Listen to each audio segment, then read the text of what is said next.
Então, muito boa tarde para todos vocês. Grande prazer de estar aqui, a convite da Bienal. Eu devo dar os parabéns pela extrema organização que esse evento ocorreu. Nós, então, do lado de cá, recebendo as coisas. Eu já organizei muita coisa, eu sei como é difícil, mas faço isso em público para tudo assim, orquestrado. E nessa nossa reunião, que parece um grupo díspare, mas não é, estamos todos alinhavados, né? Como dizia um rapaz lá, vamos alinhavar? Eu falei, não precisa, já estamos, né? Então, eu como mediadora, eu vou apresentar a todos. A minha área é cultura pop japonesa, então a minha grande especialidade é mangá e anime, e eu já... Aquilo que era o lixo cultural, vamos dizer, que ninguém conhecia no Brasil, eu, acho que foi em 89, defendi meu doutorado na área de mangá, né? Isso depois gerou uma série de pesquisas, etc. E parece até díspare a gente falar da beleza que vem do Japão, com um editor e com dois autores, que tem também como base coisas da cultura japonesa. Eu devo dizer, então, para todos vocês, o que nos une aqui é que a arte é universal. Ninguém é dono de nada. Então, assim, as influências que os autores tiveram, vamos dizer, do país ou do Japão, ou aquilo que eu, enquanto estrangeira, também recebi para mim, morei 7 anos lá, isso é universal, não tem propriedades, né? E depois temos um editor, o Angel aqui, e antes dele, a única editora, que ele trabalha na editora, ele é editor, chama-se Estação Liberdade. Eu fui com os meus manuscritos, só para vocês terem uma ideia de que como foi ela desvalorizada, inclusive a cultura japonesa, os próprios estudos sobre mangá anime. Eu fui com os meus originais, de editora em editora, por São Paulo inteiro. Ficou até com a marca feia aqui debaixo do braço. A última tentativa foi a editora Ática. Eu falei, olha, nem sei o que assunto é esse, nunca ouvi falar sobre isso. Isso foi em 1990. E aí, então, ele falou, olha, o pessoal da Ática falou assim, ó, tem uma editora, cujo o editor é um nipo brasileiro, chama-se Jiro Takahashi, vai lá. Naquela altura, eu morava no Japão, na Holanda, que dei aulas lá também, e fui até a editora, e o Giro não estava. Falei, bom, vou deixar aí e vamos ver o que acontece, né? Aí, uns tempos depois, acho que uns meses depois, não tinha WhatsApp, nem... Lembra de fax? Fax e carta, recebi uma carta do Giro, da Estação Liberdade, por ser muito importante também, a linha que o Angel depois seguiu também, falou, Sônia, eu li seus originais e chorei. Falei, ué, acho que foi essa de desespero. Eu falei, não. Eu lembrei quando era criança que lia os mangás, etc. Enfim, ele publicou o livro e foi isso. E com isso eu quero dizer o seguinte, que a cultura pop japonesa ela está extremamente ligada à cultura japonesa. Exatamente isso é que eu quis sempre mostrar, que hoje é mais um festival, meio oba-oba, de coisas assim, mas o mais importante é que tudo tem uma ligação. Então, se a gente vê os contos do André ou da própria Lúcia, nós vamos ver que está mais ou menos... As pecinhas do quebra-cabeça estão juntinhos. Eu vou, então, dar a palavra para eles. Então, nós já temos as regras aqui. E vamos deixar... First Ladies... Hã? No meio, então? Ok, então, gostaria de começar. Eu vou só fazer uma breve apresentação um minutinho só. Esse é um autor maravilhoso. Vou falar agora no começo e no fim também, o André Kondo. Ele vive de literatura. Eu acho isso espetacular. Eu vivo de quadrinhos também. Eu vivo de cultura pop. Então, assim, quando alguém tem aquela... É uma coisa linda falar, eu vivo de literatura. Eu acho isso, assim, maravilhoso, assim como eu vivo também da minha arte, né? O André, então, Ele é autor de 10 livros, incluindo O Pequeno Samurai, que é uma menção honrosa do Prêmio João de Barro e finalista do Prêmio Jabuti. O André também fez os Contos do Sol Nascente e depois os Contos do Sol Renascente, e ganhou o Prêmio Humberto de Campos. Mas esse não só dois. O André Condo recebeu 300 prêmios literários, com textos traduzidos para o japonês também. E o André Condo é pós-graduado pela University of Sydney, já viajou por muitos países, sempre na busca de inspiração para a escrita dele. E morou no Japão, e é editor da Terukazu, né? Edições, e vice-presidente da Nikkei Bungaku do Brasil. E, mais uma vez, ele vive de literatura. André, você tem a palavra e vamos ouvi-lo com atenção. Bem. Obrigado, Sônia. Obrigado, Amânia, pelo convite, né? Eu me sinto realizado aqui, né? Porque eu estou do lado, né, dos editores da minha editora preferida, que é a Estação Liberdade, né, com livros que me inspiraram. A Sônia e a Lúcia são pessoas que eu admiro muito. Então, estar aqui realmente é uma honra para mim, né? Como a Sônia disse, eu vivo de literatura, né? E não apenas no aspecto financeiro, mas eu vivo realmente a literatura. Nesses 3 dias, eu estive em 3 estados, né? E foi a literatura que me levou a cada um desses lugares. Como o tema aqui é sobre a beleza que vem do Japão, é estranho, porque eu morei no Japão por alguns anos, e às vezes as pessoas me perguntam, então a sua inspiração veio do Japão? Eu visitei as 4 ilhas, eu fui na caverna em que Miyamoto Musashi escreveu o livro dos 5 Anéis, escalei o Monte Fuji, né? Fui no Festival da Neve de Sapporo. Eu tentei descobrir o Japão. Mas o que eu descobri foi que o Japão já estava dentro da minha casa. A cada vez que eu olhava para o meu pai, para minha mãe, ali estava o verdadeiro Japão.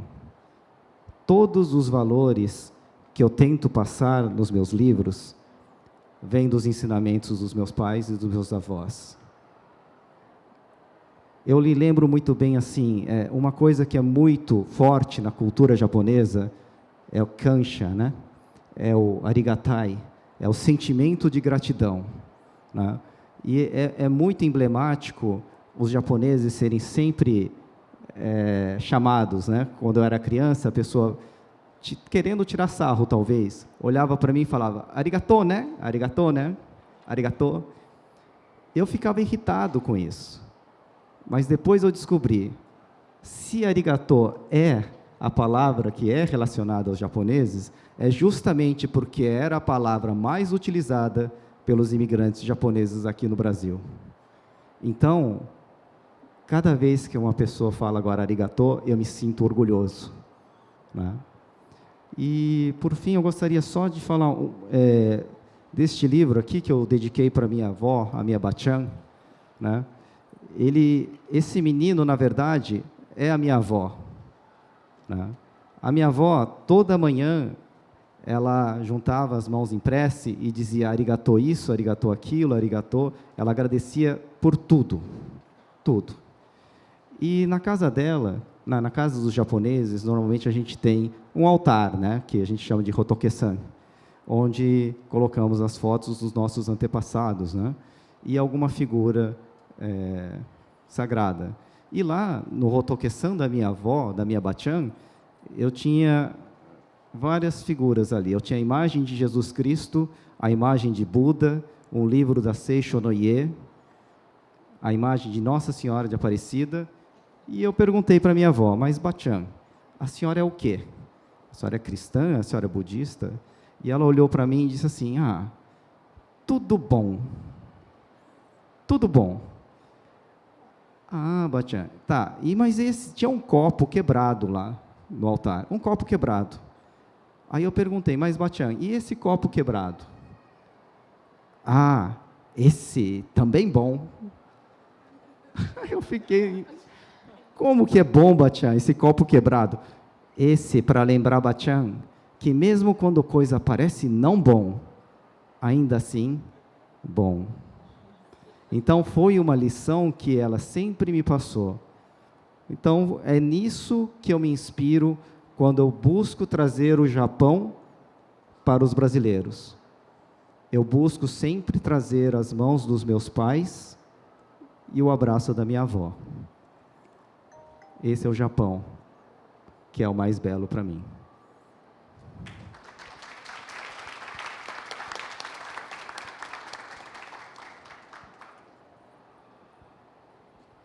Muito bem, vamos ouvir agora o que a Lúcia tem para nos contar, mas eu gostaria de falar um pouquinho sobre ela, tá certo? A Lúcia, ela é paulista de Duartina, né? Você nasceu num sítio, ela diz que nasceu num sítio em Duartina, que é no interior, perto da onde, Duartina? Perto de Bauru. Ah, de Bauru, tá certo. Noroeste paulista. Beleza, então. E ela é formada em artes plásticas e trabalha realmente na área de ilustração de livros infanto-juvenis, né? Já fazem mais ou menos 15 anos, né? Ou mais, né? Quase 30. 30, meu Deus do céu.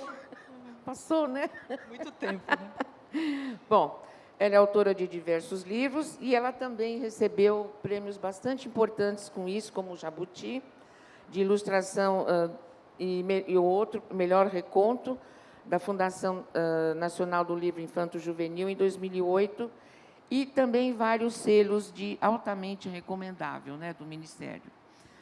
O livro dela, o Ori, que esse aqui é uma graça, esse livro aqui muito especial, é da editora Pequena Zahar.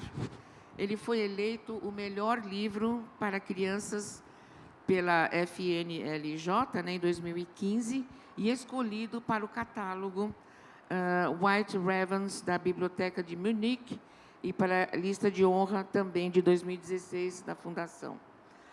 Um outro livro, que é Urashima Taro, que é a história de um pescador, faz parte de uma série de 9 títulos que formam a coleção ilustrada de contos e lendas do Japão, que a Lúcia, então, ouvia desde criança também e vem estudando isso, acho que desde os anos 80, né? Quando também esteve no Japão, a convite do governo da província de Fukuoka, pesquisando, isso é uma parte muito importante, sobre a utilização do desenho na literatura infantil. Eu passo a palavra agora para a Lúcia, que tem muito que nos contar das suas experiências, por favor. Bom, primeiramente, meu agradecimento à Mânia pelo convite, aos meus amigos, Ângel, André, Sônia, um prazer grande estar com vocês, e ao público que está presente, a editora Zahar, que fez intermediação. E eu trouxe algumas imagens, porque eu acho que eu acabo explicando melhor mostrando as imagens. Então, eu trouxe para serem projetadas algumas que eu selecionei a partir de... Às vezes eu dou oficina sobre narrativa, livro ilustrado. Então, selecionei algumas, e de alguns mestres também. Então, eu vou passar as imagens. Vou para a primeira imagem. Bom, aqui eu tenho o que se conhece por Haiga, que, na verdade, eu comecei a praticar a arte da pincelada oriental, mas eu aprendi essa arte conhecida como sumie, no Brasil, com o mestre Masao Okinaka, já falecido. Masao Okinaka, que trouxe essa arte do sumie. E o que eu vi que tem muito em comum com o livro ilustrado é essa ocupação desse espaço. Aqui é um haikai com o sumie, conhecido como haiga. É uma coisa só. Como no japonês está a própria escrita é um desenho, né?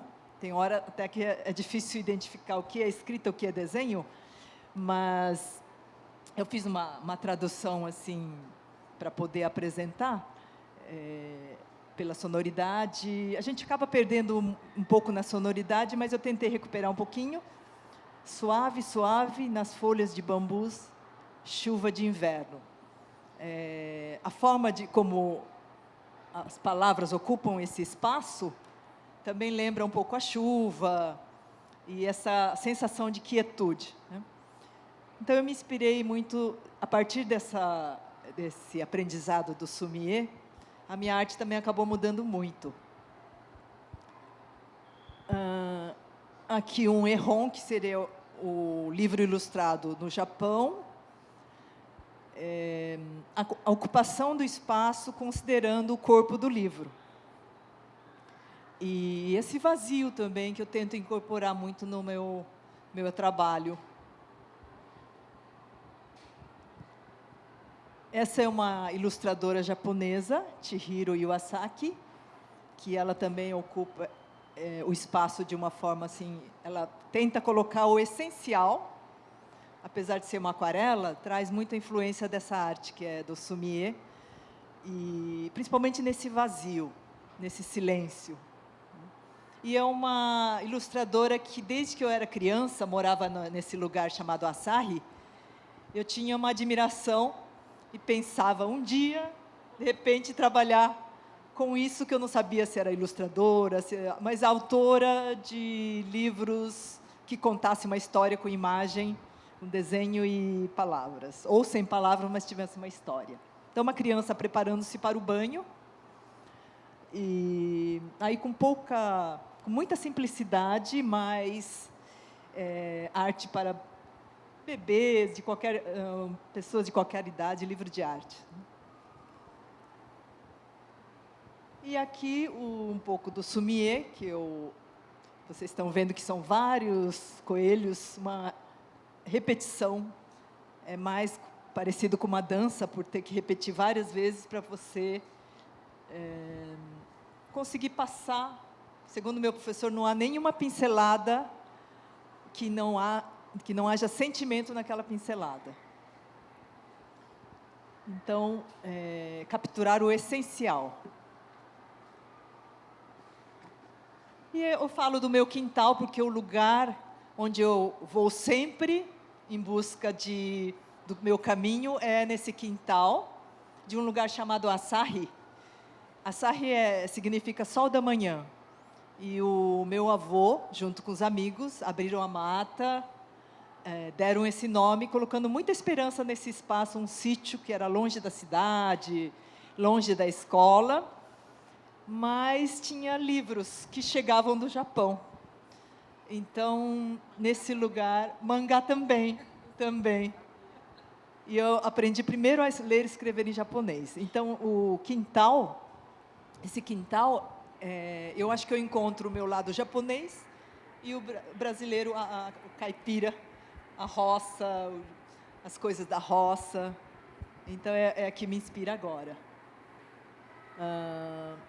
Eu falo do bolinho de chuva, mas também falo do bolinho que os coelhos faziam na lua. Acho que o André talvez tenha ouvido falar, né? Conhece? Que na lua tem 2 coelhos fazendo bolinhos. A gente vê do outro lado, né? Exato. Aqui, inspirado em Haiga, se vocês lerem só o texto, não dá para imaginar exatamente que é uma formiga, mas no que eu coloco o desenho, completa-se. Então, essa ideia da pincelada com uma ideia poética, umas palavras, enfim. Tem uma narrativa aí. Orie foi uma pessoa muito importante na minha vida. O que o André contou, eu também vivi tudo isso que ele falou. Ela que veio como imigrante junto com meu avô e contava as histórias. E ela contou repetidas vezes a história de uma moça que jogou para ela da ponte um pacote. E ela nunca mais esqueceu. Toda vez que ela estava triste, ela lembrava dessa cena e ela contou várias vezes, quando eu já estava trabalhando com livro ilustrado já há um bom tempo, eu resolvi transformar num livro ilustrado. Então, eu me inspiro muito nessa coisa do afeto,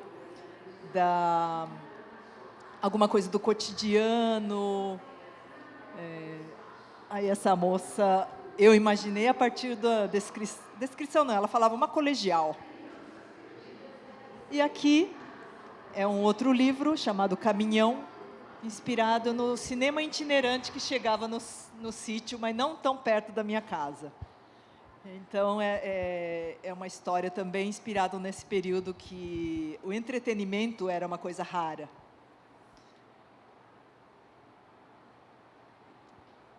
Bom, inspirado também nesse período que as crianças estão se preparando para o dia da chegada desse caminhão, que na verdade era cinema itinerante. Que tinha também, desenho animado era bem mais raro, mas tinha filmes que vinham do Japão. Eu aprendi o japonês com meus avós, então antes de entrar na escola, até os 7 anos eu não falava o português, e comecei lendo em japonês. Bom, acho que de imagem é isso. Terminando com o haikai. Ao ouvir o nome, olho para ela outra vez, a flor de capim. Haikai de Teiji. Eu gosto desse haikai porque fala de uma coisa tão simples, mas você ouve o nome, você olha de novo, ressignifica aquilo, né? E para finalizar essa etapa da fala, eu queria dizer que essa mesa acabou sendo muito especial, porque eu tenho uma história também com a Estação Liberdade, que os primeiros livros, Contos e Lendas do Japão, foi lançado, o Anjo também teve uma parceria, eu e o André temos histórias muito em comum. Quando eu estava lançando esses Contos e Lendas, fui levar para o Giro também, o Giro me presenteou com livros da Sônia. Então, hoje foi uma coincidência bacana. Bom, eu acho que é isso. A minha estadia no Japão foi uma descoberta do meu lado até brasileira. Porque eu achava até chegar no Japão, emocionalmente eu sabia, racionalmente eu sabia que era brasileira, por ser nascido no Brasil e tal, mas emocionalmente, quando eu cheguei lá, eu percebi o meu lado brasileiro como era forte. O meu lado da roça, dessas coisas do dia a dia e tal. Obrigada, Sam.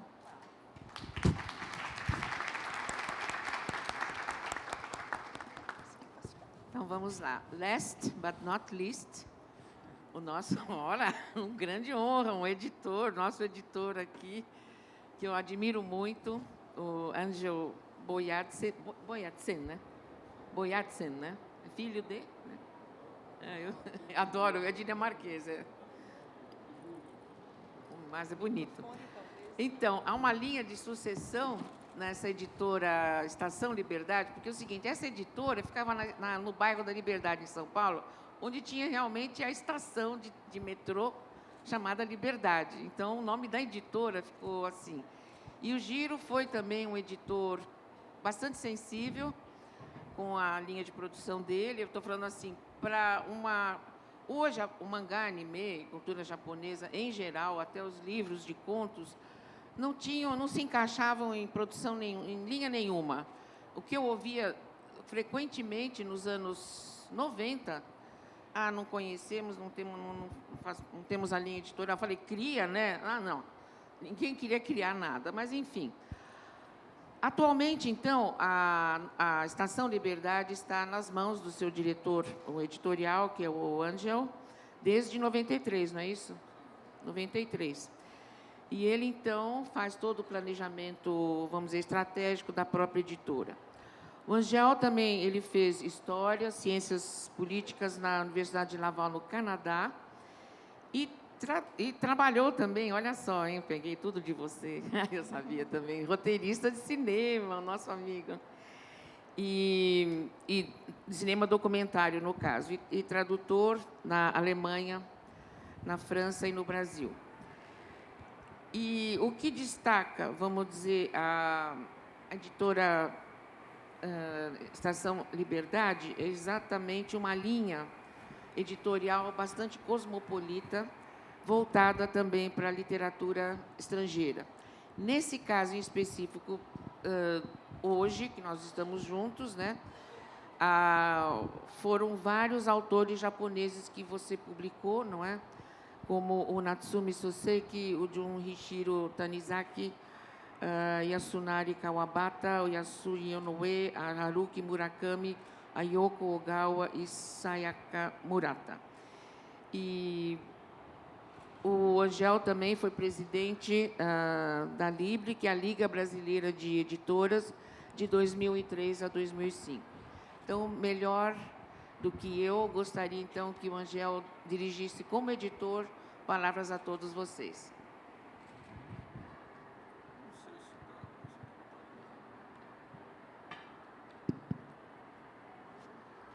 Boa tarde a todos vocês. Obrigado pela presença nesse dia maravilhoso de sol. E a gente vem para o Rio com algumas ideias preconcebidas. Pois é, mas não, muito contente de estar na Bienal. E é uma honra ter recebido o convite através da Manhã Milen de participar dessa mesa hoje. E também, realmente, como foi levantado pelos meus colegas de mesa, é um reencontro. E é um reencontro muito gostoso, porque a gente tem ligações realmente de empatia cultural dentro do que a gente faz, né? E depois eu vou falar um pouquinho mais sobre essa ligação com o Japão, que para mim veio de forma muito inesperada e fortuita. Eu não tenho olho puxado, eu não tenho descendência japonesa absolutamente, né? Então tudo que eu sei do Japão veio por aquisição e veio por relacionamento com pessoas como a Lúcia, como a Sônia. E eu gostaria muito de realçar que quando eu cheguei na editora em 93, a editora já existia, desde 89. Né? Então, o Jiro Takahashi, que era do grupo Attica Scipione, foi deslocado para fazer esse selo Estação Liberdade, que em princípio seria o selo literário do grupo, mas por motivos de hiperinflação na época e algumas outras coisas, enfim, não vou entrar no detalhe, o grupo Attica Scipione decidiu não dar continuidade a esse projeto, e o Jiro, então, propôs de transformar o Estação Liberdade, que era o nome fantasia do Clube do Livro, que também pertencia ao grupo, transformar em um selo independente. Então, isso ele fez em 89 e 90. Ele teve um sucesso inicial bastante forte, inclusive chegaram às listas de mais vendidos alguns livros. E também, como descendente de japonês, e na Liberdade, ele estava instalado na Liberdade, a gente começou a editora, o Jiro começou a editora na Liberdade, em 2 endereços, primeiro numa praça, a própria Praça da Liberdade, ao lado, depois numa rua da própria Liberdade, com aqueles lampiões, com aquela coisa, aquela encenação de liberdade mesmo. E durante os primeiros 3 anos, de 93 ou 94, eu cheguei em dezembro de 93, primeiro como assistente editorial, depois como editor e, finalmente, um pouquinho depois, como sócio. O Jiro convenceu que eu ficasse sócio. Tá? Hoje, a gente tem dificuldades, como todo mundo que mexe com livro, trabalha com livro no Brasil, mas desde 93, 94, basicamente, eu vivo da editora. Ela tem conseguido fazer com que eu pudesse viver dela. Eu tinha um sócio até recentemente, ele se aposentou enfim, está com 74 anos, então ele já não vai mais na editora, eu estou tocando sozinho. Então, não só a parte editorial está na minha mão. Editorial quer dizer o quê? Eu ainda sou o tipo de editor que lê. que faz copydesk, que faz correção de texto, que faz revisão de tradução.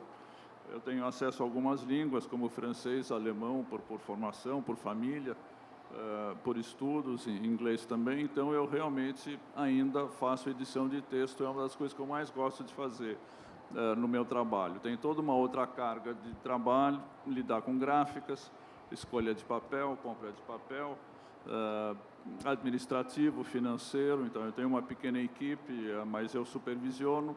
Então, eu estou um pouquinho sobrecarregado. O que eu gostaria mesmo é ter o dia inteiro para fazer leituras para trás, quer dizer, terminar os livros que estão em andamento, dar um toque de tradutor, porque eu era tradutor, né, como a Sônia disse, eu era tradutor antes de ser editor, mas não é mais possível isso. Eu tenho que tocar a editora enquanto estrategista também, né? Bom, eu não faço diretamente, quer dizer, eu não faço só diretamente a escolha de títulos japoneses, já que o tema hoje é literatura japonesa, livro japonês e o Japão. Eu tenho uma equipe que faz isso comigo, mas ainda assim eu tinha uma certa tendência, digamos, a gostar de literatura japonesa antes de ser editor. Akutagawa, Tanizaki e Kawabata são autores que já me eram familiares antes de chegar na Estação Liberdade. Eram leituras minhas. Também através do cinema, eu mexia com cinema, trabalhava com cinema e também vários desses autores, enfim, Akutagawa, por exemplo, os textos dele serviram para filmes do Kurosawa e esse tipo de coisa. Aliás, um dos primeiros sucessos editoriais da editora foram as memórias, a autobiografia do Akira Kurosawa, né, que foi publicado na época do teu livro e um pouco antes dos Contos e Lendas do Japão, da Lúcia, inclusive, que foram um grande sucesso. A gente vendeu muito bem os livros da Lúcia, foi ótimo. Depois a Lúcia foi para editoras um pouquinho mais do campo dela, de livros ilustrados. A gente faz principalmente literatura, enfim, literatura dos autores importantes do século XX japonês e também da contemporaneidade, né? mais literatura mesmo. Então, a Lúcia, infelizmente, eu não dei sequência. Isso é uma coisa que eu me faço uma espécie de autocrítica. Por exemplo, eu não dei sequência ao trabalho na editora da Sônia, que trabalhava com cultura pop, o Japão moderno, o Japão pop, mangá, esse tipo de coisa, uma coisa que eu devia ter feito em algum momento. E mesma coisa para o livro ilustrado, para o livro juvenil, infanto-juvenil, que é o campo da Lúcia. Eu não dei sequência, eu acabei me refugiando, entre aspas, nos grandes valores consagrados do Japão moderno e do Japão contemporâneo, né? Então, esses autores que eu mencionei, Akutagawa, Kawabata, Tanizaki e alguns outros, vários outros, e também o Japão moderno. Inclusive, a gente publica um quarteto, de certa forma, ele não é constituído pelo fato delas quererem, mas são 4 autores japoneses que a gente introduziu no Brasil, a Yoko Gawa, a Banana Yoshimoto e a Hiromi Kawakami, e agora a Sayaka Murata, com o Querida Combine, que é um desses lançamentos mais recentes. Isso faz um corpo editorial, quer dizer, eu pessoalmente consigo construir uma narrativa editorial em cima de algumas preferências, né? Eu quero muito agora, e vai ser possível, estamos finalizando uma negociação, acho que não é nenhuma coisa arriscada demais dizer isso agora aqui, fechando a negociação para livros do Kenzaburo Oe, que é uma coisa que faz tempo que eu quero fazer, um autor que eu admiro muito, enfim, não é só porque ele é prêmio Nobel, é porque ele tem uma escrita maravilhosa. E difícil de traduzir também. Ele é especialmente difícil de traduzir, ele é erudito ao extremo, e agora já que o tema da mesa é o belo, o que tem mais belo que os livros dele sobre o filho deficiente dele, né? Eu acho que quando a gente fala de beleza que vem do Japão, a gente pode selecionar alguns temas, alguns parâmetros. Esse, para mim, é um deles, né? Eu não sou... O que eu mais admiro no Japão, em termos de beleza, para ficar no tema... Porque muitas vezes a gente põe... Né, os organizadores, o pessoal põe um tema, um título para a mesa, e depois não acontece nada, cada autor fala o que quer dizer. Eu nesse caso, realmente, eu vou entrar um pouco no detalhe do título para a mesa escolhido pela Mânia, porque a beleza que vem do Japão, para mim, ela não é aquela do comum, das cerejeiras. Ela não é a beleza da cerimônia do chá. Ela não é a beleza dos jardins japoneses, por exemplo. São coisas maravilhosas, mas o que, para mim, é o belo no Japão e que mexe muito comigo são algumas outras coisas que eu conheci no Japão em 2 visitas que eu fiz. Também uma vez fui convidado pelo governo japonês e uma outra vez eu fui mais a turismo. Inclusive, essa primeira vez que eu fui convidado para um seminário de editores e tradutores sobre o Haruki Murakami. Isso acho que vale a pena ser contado. A Estação Liberdade foi a primeira editora do Haruki Murakami no Brasil. Nós fizemos 2 livros dele.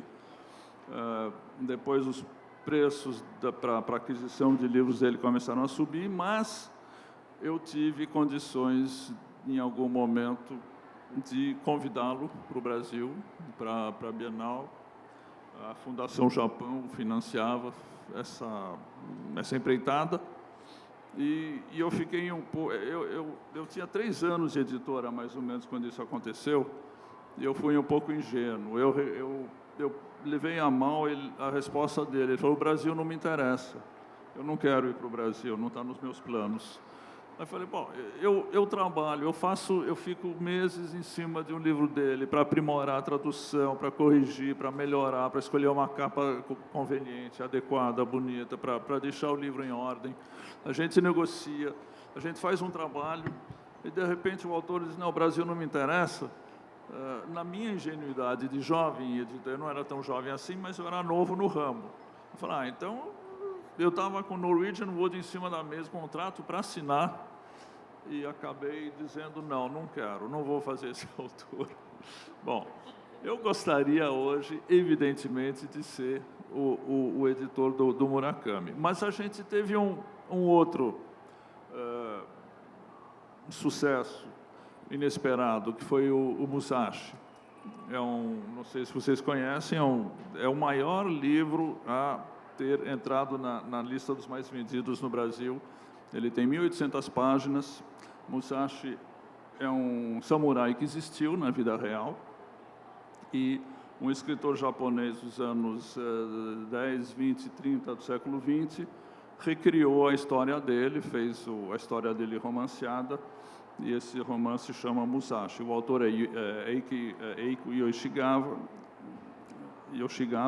e ele fez isso em 1097 capítulos no Asahi Shimbun. Depois foi feito em livro, mas de início era um seriado no jornal, como acontece muitas vezes no Japão, né? Os autores têm que passar pelo crivo, os escritores têm que passar pelo crivo da imprensa diária, que no Japão tem uma importância fenomenal. Se eu estiver passando... Não, mas fenomenal no sentido... Não, no sentido que são as maiores tiragens do mundo, todo mundo lê e tal, né? Você me fala se eu estiver excedendo, tá? Diga. Mas eu queria só também falar um pouquinho mais do tema, da beleza, né? E também da construção de uma narrativa editorial, porque quando eu decido ser editor, você tem tanta coisa que você pode fazer, e você precisa se restringir de alguma forma, você precisa colocar algumas metas. E eu decidi realmente continuar o trabalho do Giro, mas o Giro trabalhava com a comunidade nipônica do Brasil, de São Paulo, um pouquinho Paraná, interior de São Paulo. Bairro da Liberdade, em São Paulo. A gente fez mais tarde, por exemplo, um livro que eu tenho muito orgulho, de um autor que chama Alexandre Kishimoto, um pesquisador da USP, sobre cinema japonês no Brasil, né, o cinema japonês na Liberdade, que foi um grande desaguadouro para filmes japoneses. Os filmes japoneses chegavam em São Paulo, chegavam no Brasil, antes de chegar em Nova York, nos Estados Unidos, antes de chegar na Europa. A gente tinha, toda a distribuidora japonesa tinha cinemas em São Paulo. Então, isso era um negócio muito importante também e faz parte desse nosso caldo de cultura. Mas, quando eu falo da beleza, a beleza do Japão, para mim, de certa forma, é arquitetura também. Eu descobri tanta coisa fantástica na arquitetura do Japão que eu decidi realmente fazer um trabalho a partir disso. Uma coisa pessoal minha, mas também envolve a editora, né? A gente tem uma coleção de arquitetura que chama Estúdio Aberto, e eu estou colocando autores japoneses, arquitetos japoneses nessa coleção, falando do trabalho deles, sempre na primeira pessoa, não são monografias de terceiros, e isso, para mim, mexe. A primeira viagem que eu fiz para o Japão, eu fui no Parque de Ueno, em Tóquio, e lá perto, lá tem um museu. Uma parte desse museu é construída pelo arquiteto Taniguchi, e dentro desse museu tem uma biblioteca. Eu vi essa biblioteca de madeira clara, mas com um acabamento de todos os materiais lá dentro, tão perfeito, perfeccionista. Quer dizer, a beleza do Japão é o perfeccionismo de detalhes, muitas vezes, né? Isso mexeu muito comigo. Quando eu estive nessa biblioteca e tinha um pôr de sol maravilhoso, fim de tarde, eu não consegui ir embora. O dia seguinte eu queria ter essa experiência de novo. Então, para mim, isso foi sublime e mexeu muito mais comigo do que qualquer floração de cerejeira. Cada um tem sua beleza, cada um faz sua leitura de beleza, né? E me perder pelas ruas, porque passear por Tóquio, o Roland Barthes tem o Império dos Signos, o livro conhecido dele sobre o Japão, ele fala justamente isso. Como as ruas não têm nome, não tem essa numeração cartorial, burocrática que a gente tem, você precisa deixar isso para você descobrir. Você quer voltar para um lugar, você não tem o endereço, você vai depender da sua memória, você vai depender de como foi a pegada desse lugar na sua memória. E eu fiz isso muito, eu andei durante horas e dias, eu pedi permissão, porque eu fui no Japão com uma espécie, um visto de 5 dias como convidado. E eu não podia ficar mais, mas eu pedi permissão para ficar mais alguns dias, eu queria me perder por Tóquio, né? E essa, para mim, era a beleza, é me perder pelas ruas de Tóquio, essas ruas todas que não têm nome, que se precisa ser bom de orientação para se virar. Eu me perdi uma vez, e realmente em Asakusa, eu estava num bairro, realmente eu já não sabia mais para onde eu tenho que ir, mas todas as outras vezes eu me virei direitinho. Mas como os japoneses são paternalistas com estrangeiros, eu tive que assinar um monte de documentos que eu não ia me perder, que eu não ia recorrer a ninguém, que eu ia me virar sozinho e que eu me responsabilizava por tudo, inclusive se eu me perdesse, que eu ia ter. Bom, mas enfim, foi maravilhoso, e descobri nessas andanças coisas maravilhosas. Então, isso para mim marcou, e eu trago isso, de certa forma, para a literatura também, né? Eu faço descobertas, então, eu agora estou trabalhando em cima do que eu quero fazer proximamente na editora. É mais livros sobre Tóquio, sobre a vida em Tóquio, a vida nessa megalópole que é 35 milhões de habitantes vivendo no mesmo lugar, com muita organização, inclusive, com muita poesia, mas com muita dureza também. A relação entre as pessoas é muito dura. Isso aparece nesse livro que a gente fez recentemente, O Querida Combine, sobre essas lojas de conveniência que tem no Japão, em todo lugar, e onde acontece muita coisa, elas ficam abertas a noite inteira. Então, isso é a narrativa editorial para mim também. A partir disso, a partir de uma ligação com o país, você construir uma linha editorial. Eu acho que isso é o que me deixa satisfeito no trabalho de editor.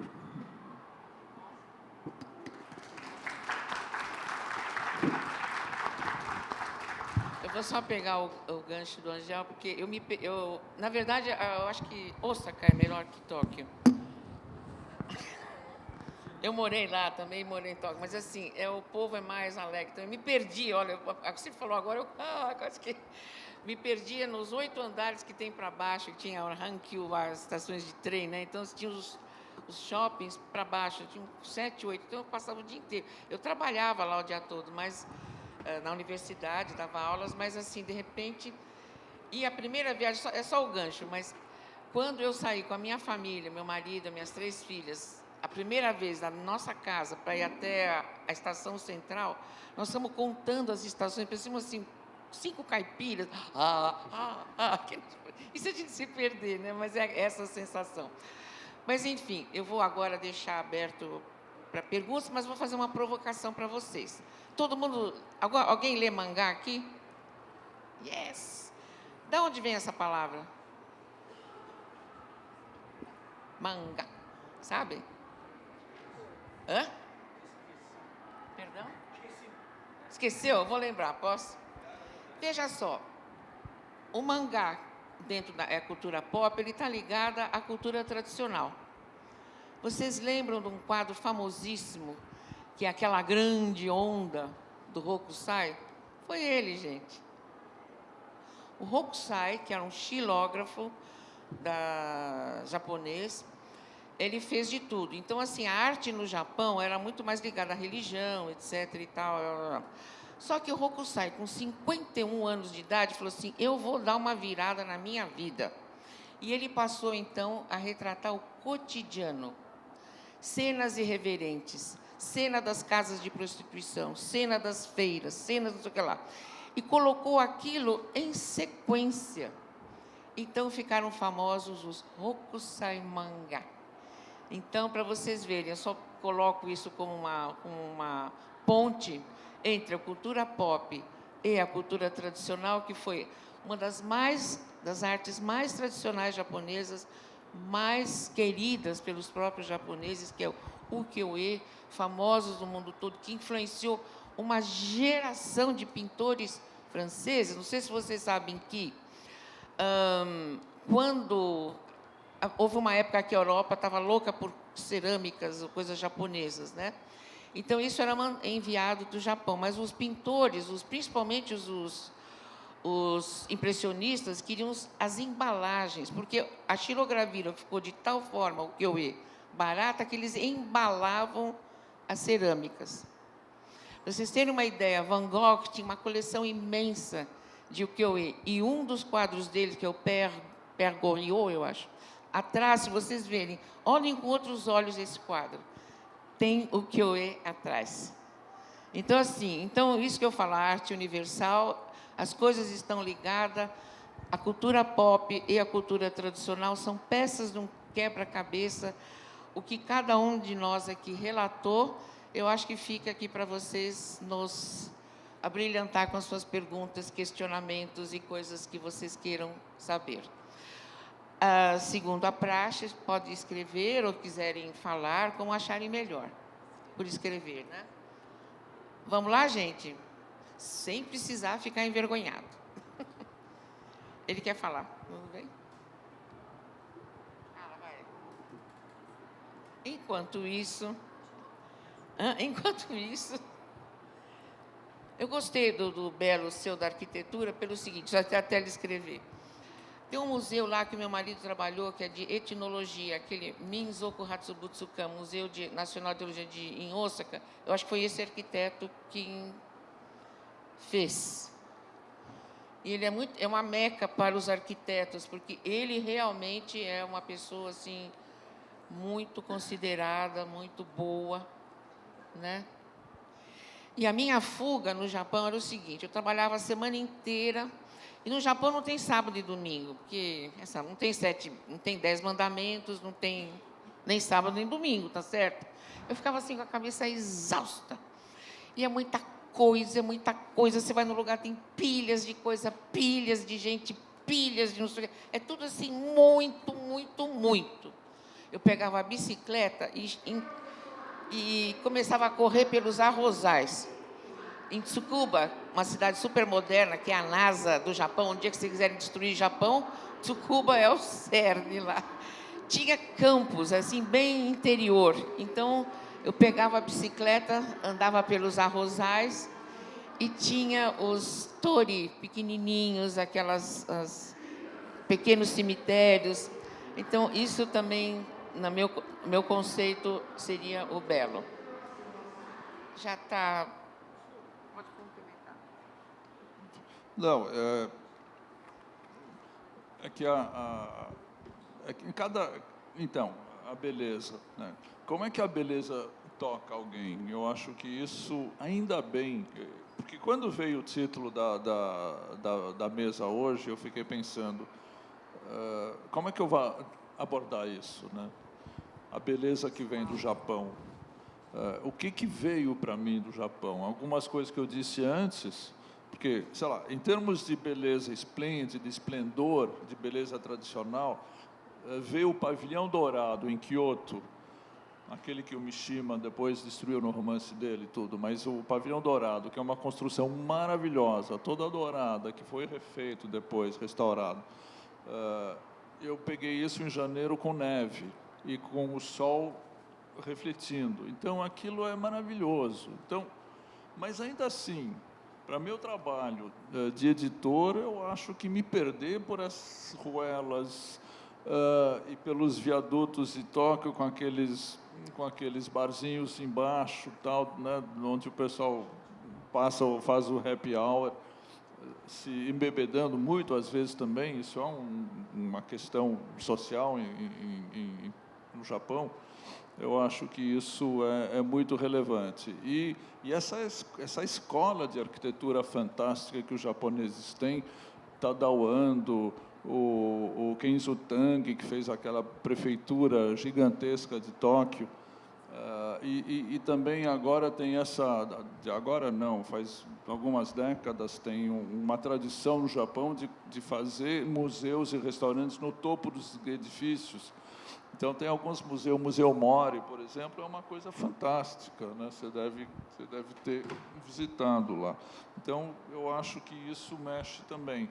E a arquitetura é a ocupação do espaço, e para quem faz livros, evidentemente que visitar as livrarias e coisas desse tipo, sempre que eu vou para uma cidade, é evidente que eu visito as livrarias e cada uma tem. E as livrarias no Japão são diferentes das nossas, é outro ambiente, é outro ar, se respira de outra forma lá dentro. Mas eu não quero me alongar demais, eu queria só dizer que ainda bem que para cada um de nós a beleza que possa vir do Japão é diferente, é outra coisa, né?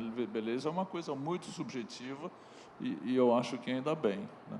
Mas a beleza, para mim, está na literatura mesmo, né? O que eu posso recuperar de um Kensaburo Ue, de um Mishima, de um Kawabata, isso que para mim importa. E quando eu vi o livro exposto aqui, quando eu faço a correspondência de Kawabata e Mishima, é uma homenagem que eu estou fazendo, e também é um pouco é um trabalho editorial, mas também é um pouquinho de voyeurismo pessoal meu. Por que eu quero saber o que o Mishima e o Kawabata têm a se dizer, e eles eram rivais? Isso aparece em algum momento. Eles, inclusive, tiveram momentos de tensão no relacionamento deles, embora se admirassem mutuamente muito. E aí também tem essa outra questão.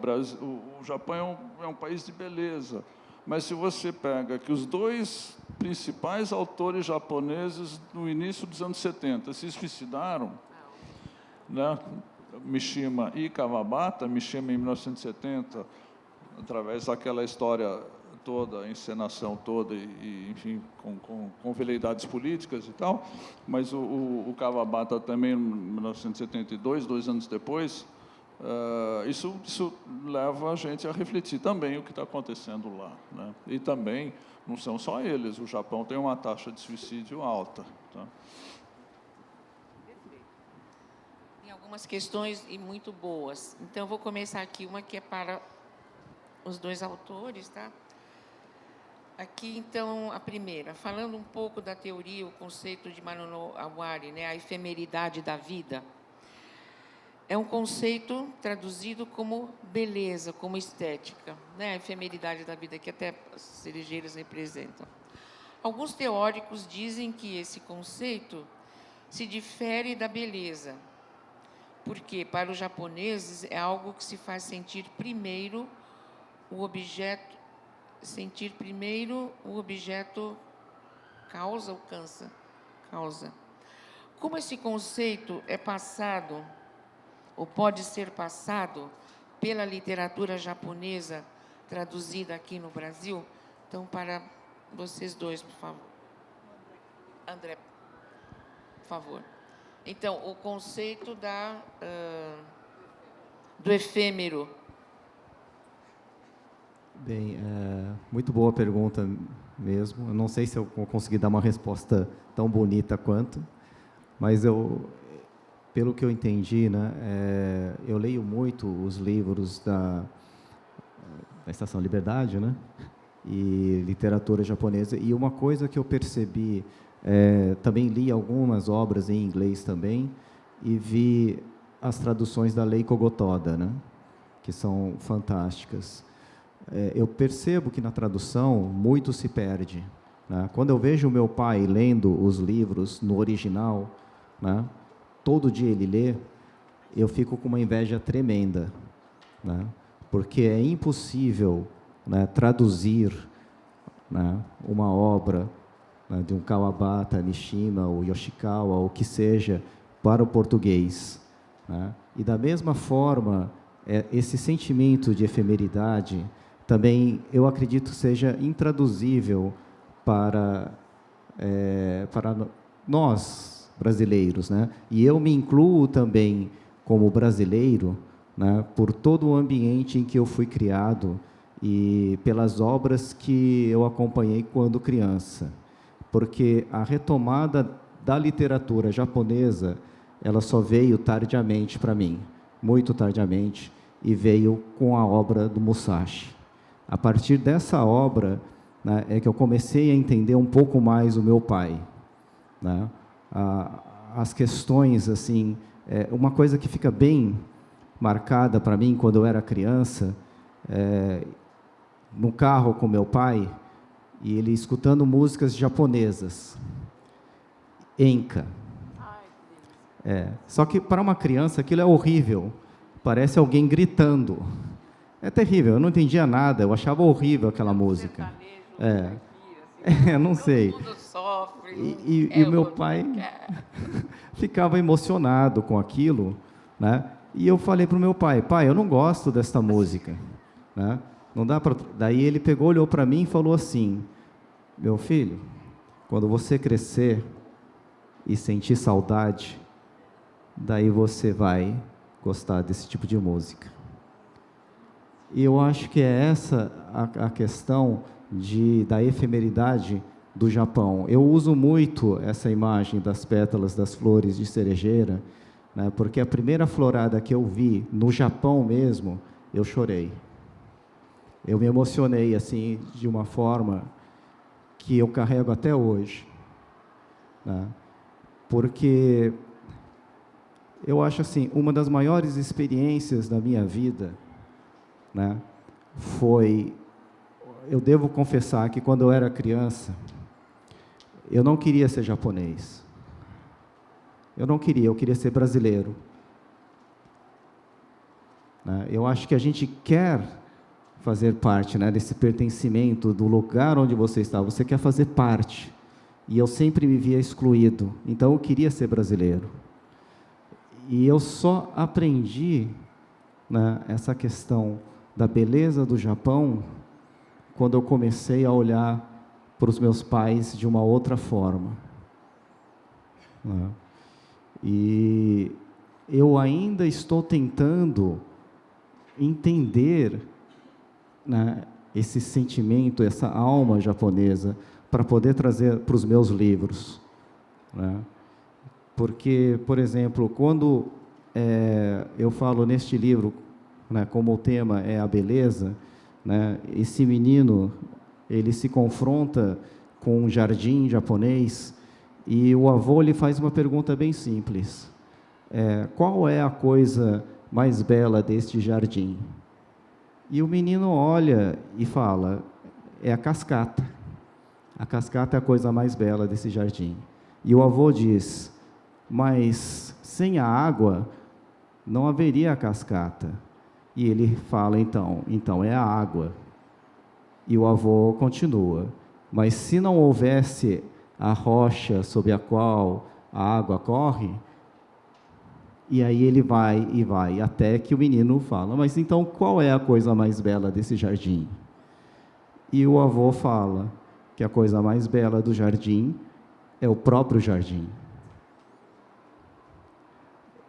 Eu acho que isso é a essência da efemeridade do Japão. Porque não é a questão de você contar no relógio o que é belo ou o que não é belo. É simplesmente contemplar aquele momento. E é por isso que o haikai existe, que é essa fotografia daquele momento.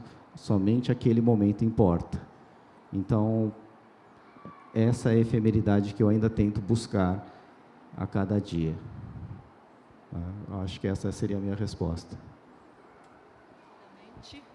Então, só para complementar, eu também tive algumas experiências de tradução. Teve uma época que eu fiquei muito encantada com essa possibilidade de tradução. Estava num laboratório de tradução, oficina, e aí eu comecei a entender melhor também as pequenas sutilezas que, muitas vezes, entendendo um pouco melhor o haikai, eu fui entender também que, quando eu era criança, a minha avó cantava a música do entardecer, e a noite vinha chegando, mas essa noite era uma entidade, era quase como uma pessoa que vinha chegando.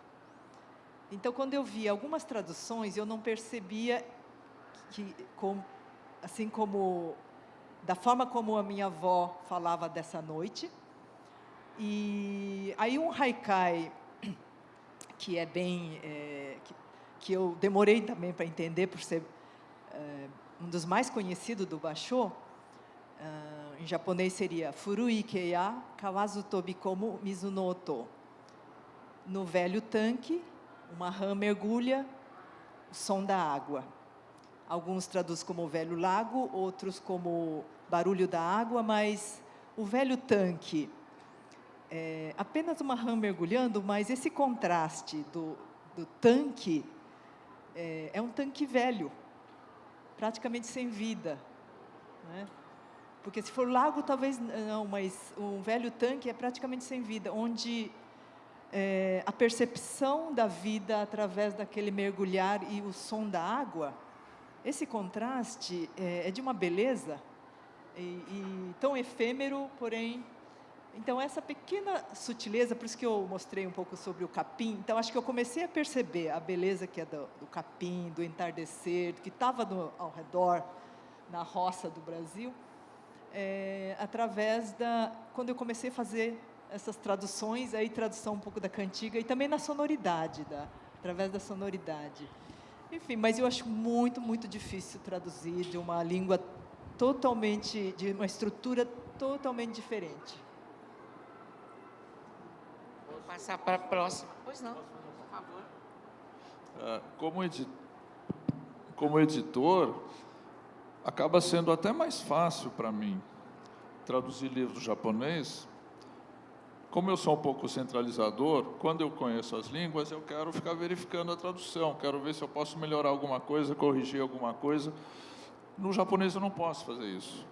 E, ao mesmo tempo, você tem uma margem de manobra em termos editoriais maior, porque você tem que recriar. Quando você traduz o japonês, você não traduz só, você recria, porque o mundo é diferente. A morfologia é completamente diferente, sintaxe, quer dizer, você não aproveita nada, você tem que realmente recriar. E essas línguas, as línguas latinas, por exemplo, A gente sempre sabe mais ou menos o que o tradutor está fazendo. Você pode acompanhar, você pode ver se ele fez um salto, isso acontece bastante, ou então ele errou alguma coisa, isso acontece. No japonês, tudo bem, em alguns momentos eu tenho algumas dúvidas cruciais, minha equipe, a gente consulta alguém, a gente volta a falar com o tradutor, isso aqui está certo, você pode verificar isso. Alguns tradutores nossos vivem no Japão, então isso é uma comunicação um pouco mais complicada, mas é muito rico, é enriquecedor. Mas do ponto de vista literário, traduzir de uma língua como o japonês, agora a gente está traduzindo do coreano e do chinês também, são universos completamente diferentes. Eles dão uma liberdade maior também, porque você tem que interpretar em alguns momentos. E aí é um pouco mais subjetivo. Se você traduz de italiano de espanhol, você não tem 3, 4 caminhos, é aquilo, né?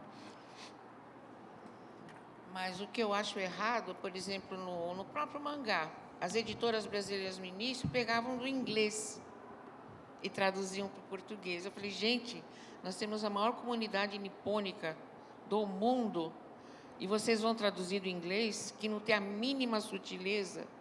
Então, eu falava com a JBC, com as outras editoras, porque, assim, é o que você estava falando, são pequenas sutilezas que, muitas vezes, a pessoa que sabe a língua, por exemplo, a gente faz assim, o japonês fala, boku, watashi.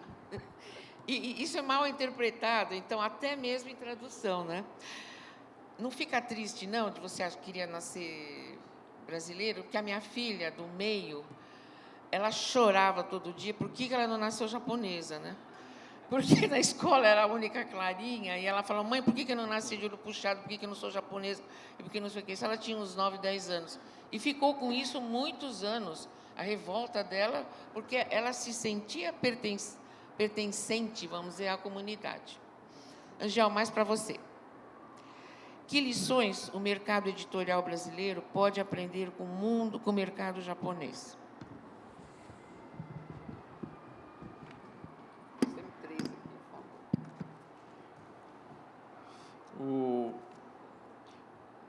Se a pergunta for um pouquinho mais para o lado comercial, a lógica de mercado, da distribuição, difusão do livro no Japão, ela tem algumas diferenças, mas eu não conheço bastante para falar do mercado do livro, da comercialização do livro no Japão.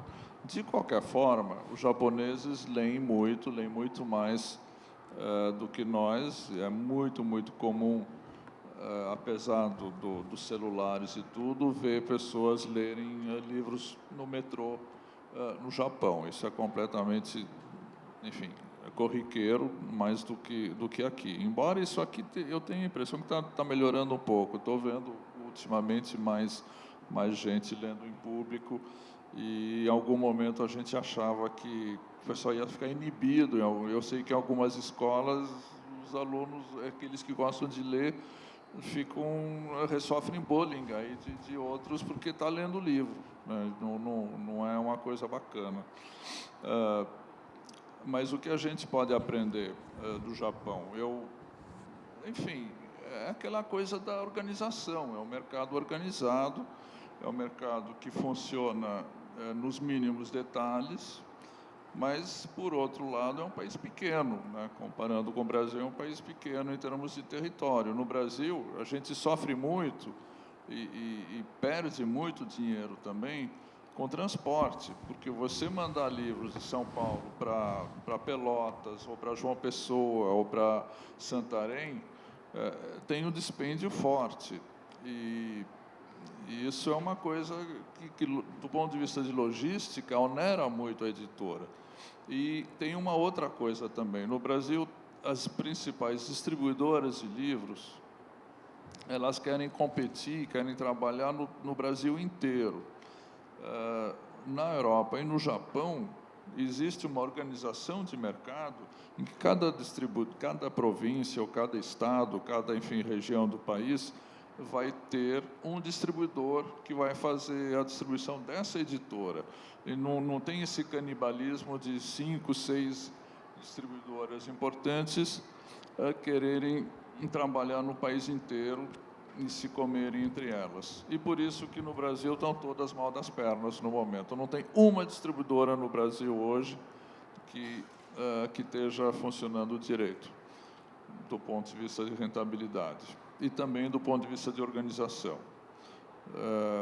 Enfim, nós, como muitas outras editoras, não fazemos mais a nossa própria logística, a gente terceirizou isso por simples inviabilidade. A partir de um certo momento, fazer 100 caixas de livros por dia para sair para 100 endereços diferentes, até porque agora tem muita venda picadinha por internet, pelo nosso site, então isso acaba sendo impossível para a gente. A gente prefere concentrar energia e esforços para fazer livros.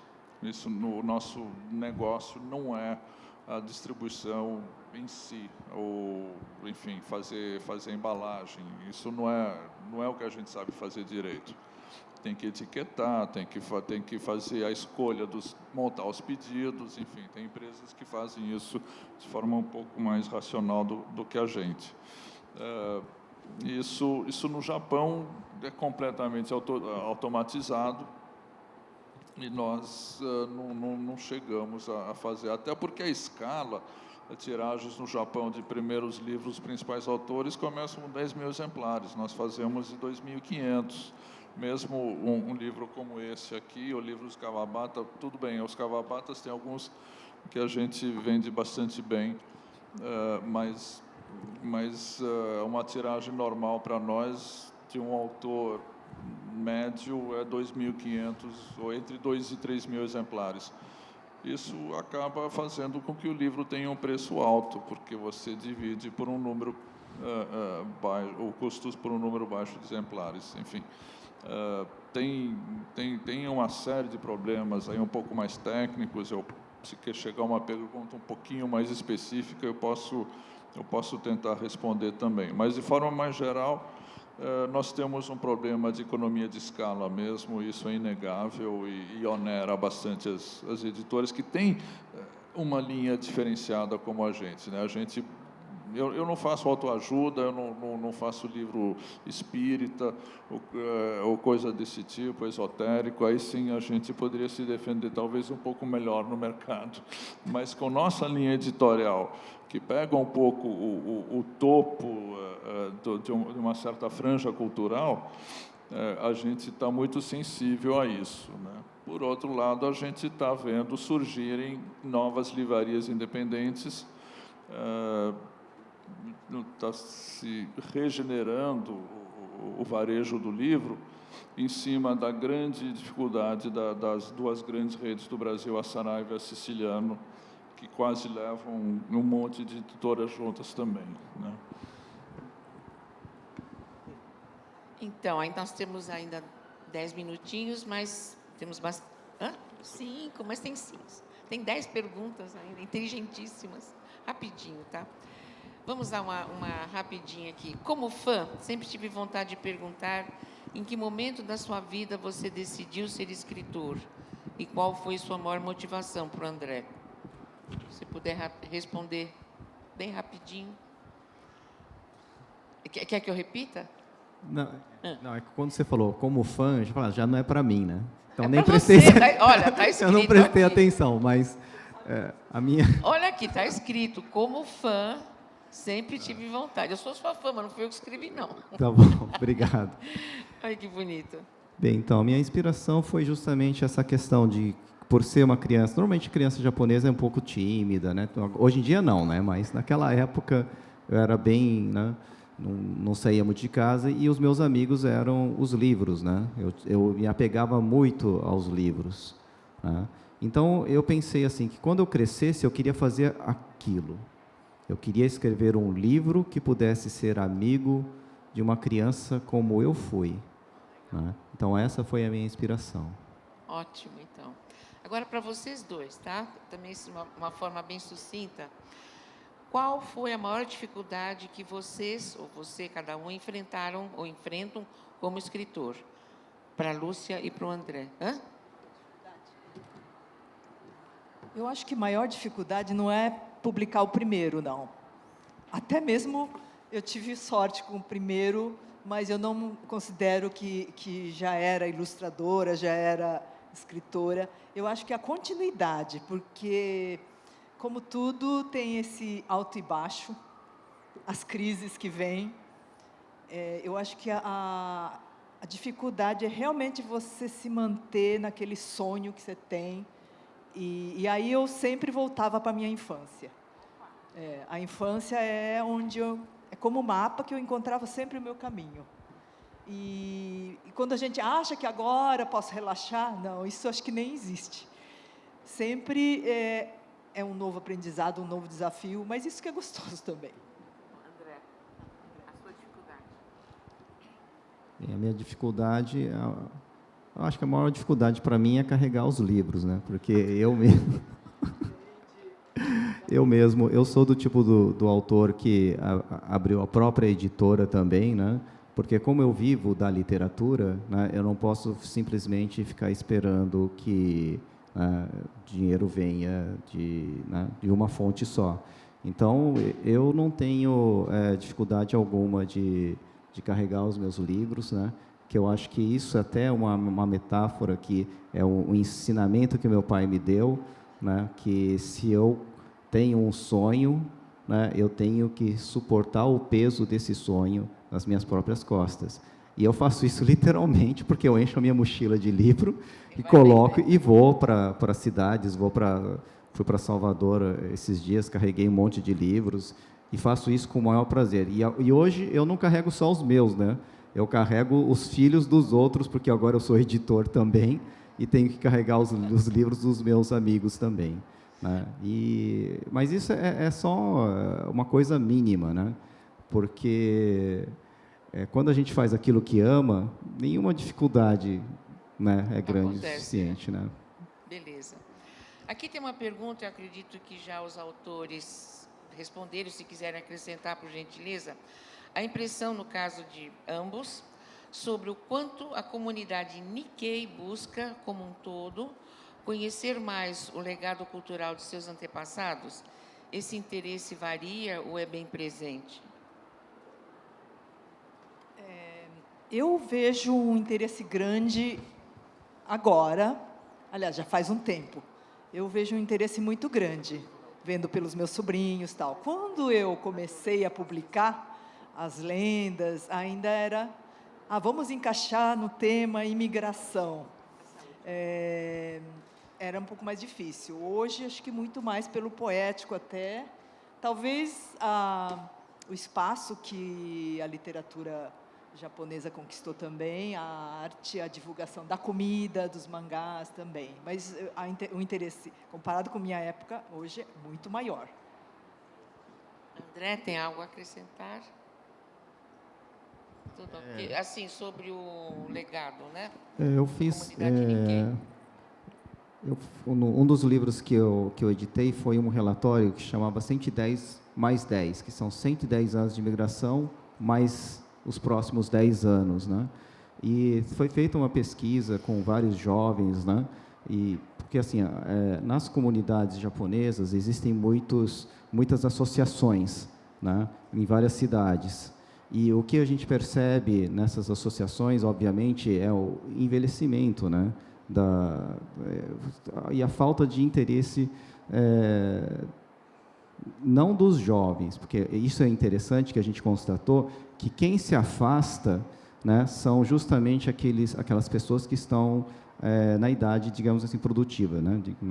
Os jovens, eles tentam retomar essa parte, né? Mas depois que eles têm que estudar, né, entrar numa faculdade, trabalhar, eles se afastam. Então, fica uma grande lacuna, né, entre os jovens e os mais idosos, né? Então, eu percebo que essa é a grande dificuldade de se manter, né, essas associações. Muitas associações estão fechando, né, infelizmente. Até em São Paulo teve o que é a japonesar para você? Eu fui lá também, então, assim, as sociedades eram todos senhores, né, velhinhos, é isso. Temos uma última pergunta, querida, porque o avião atrasou, tudo atrasou, nós temos o direito de ter mais 2 minutos. E essa pergunta é muito interessante. O Japão possui uma tradição histórica violenta com os samurais. Apesar disso, é conhecido por toda a questão de lealdade, bondade, respeito e até um certo pacifismo. Porque acham que existe a sua dualidade. Então, se me permite, eu respondo isso, porque é essa questão que todo mundo fala do mangá, da cultura pop, da literatura, que é violenta. Para quem que é violenta? Qual o autor que fala que é violenta? Qual o conceito? Nós estamos usando um padrão ocidental para a violência? E justamente eu analiso trabalhos, teses, etc., falando sobre o conceito da violência, o surrealismo disso. Eu tive agora nas jornadas da USP só sobre quadrinhos. Então, falando sobre algumas coisas que eu falei, são conceitos ocidentais que transpomos. Os cruzados não foram violentos, não, né? Não, né? Mataram em nome de uma fé. Então, vejam, o conceito da violência dos samurais. Eles estavam lá para guerrear, sei lá. Isso tinha na Europa também, cada um defendendo o seu feudo. Então, o conceito da violência é muito diferente do ponto de vista que você está analisando isso. Para eles, não, é uma questão de honra. Tá certo? Então, eu acho um pouco difícil. E, se me permite, só terminando, eu fui banca de uma tese que psicologia que estava analisando sobre leitura de mangá, era o Goku, e que todo mundo achava que era violento, e o rapaz, o psicólogo que entrevistou o menino, ele falou, não, acho legal. Mas o que você vê de violência onde você morava assim, realmente em lugar bastante violento? Não acho nada. O que é violento para você? O que eu vejo na televisão, no jornal das 9. Veja o conceito. O menino mora num local violento, mas o conceito de violento é aquilo que passa na televisão. Né? E, além do mais, o pacifismo, etc., a lealdade, ou então, o Japão, as pessoas têm uma educação mais restrita, então, a arte os faz fantasiar, a arte os faz voar, o mangá, a literatura. Então, isso é o belo dentro de cada pessoa que mora no Japão, que vive. Então, isso é um ponto de fuga de arte. Então, é bom a gente pensar os conceitos. Nós estamos analisando tudo isso com olhos ocidentais. Então, é preciso mergulhar, muitas vezes, ou então, como eles nos veem. Como eu trabalho com quadrinhos, eu trabalho com vilão e com mocinho. Quem é o vilão para nós? Quem é o vilão para os asiáticos? Quem é o vilão para os negros? Tem que pensar isso, é o outro. E a beleza está nisso. Se alguém não tiver mais, eu gostaria, então, de encerrar, agradecer a presença dessa turma boa aqui, que entrelaçados e alinhavados por essa criatura maravilhosa. Uma salva de palmas para ela também, por favor. E a vocês também, ao público. Queria dar um pequeno toque. Tem, para vocês que se interessam por literatura japonesa, tem um pavilhão do Japão, o estande do Japão, no pavilhão verde, né? Esse é o azul, no verde tem o estande do consulado japonês no Rio de Janeiro. Tem a exposição de livros japoneses, a produção de livros japoneses feita no Brasil. No outro, ao lado de onde a gente estava, no Salão dos Autores lá. Enfim, mas é no verde, aqui ao lado. Acho que vale a pena, se vocês quiserem dar uma olhada na produção recente, enfim, quase toda. Eles pegaram quase tudo que tem de japonês publicado no Brasil nos últimos anos de literatura. Tá bom?